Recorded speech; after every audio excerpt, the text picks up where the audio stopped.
Paglinig kang kadagatan sa problemang plastic na basura, mawot maresolberan kang BFAR Region 5. Uyan sa kong report.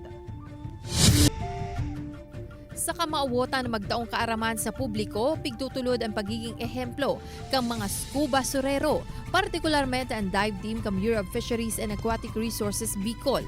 Mantang naglalaom sana sa indang oxygen tanks, kasabay kang pag-apresyar ka mga Scubasurero sa mga nahihiling na marine life sa irarom kang dagat, an sa indang pagpurot sa mga basurang nakakaati asin nakakaraot kang kadagatan.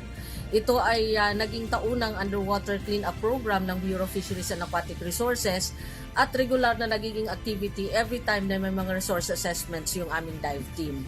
Apwera sa mga basurang nahihiling, siring ka mga raot na pangki, lumang bado, asin mga bote. Pinakadakol man ang mga basurang plastic na nakasuksok sa coral areas. Nagpagirumdum man ang ahensya na may kakahampangon na penalidad ang sisay man na nagbabalgar sa Republic Act 9003 o an Ecological Solid Waste Management. Sana ay mabuksan ang isipan ng mga tao ng ilan sa mga basurang na itatapon natin ay napupunta sa karagatan. Kaya mahalagang iwasan natin ang pagtatapon ng basura kung saan-saan. Kay Banans, Jovel Obiso, Catherine Henry, Balitang Bicolandia.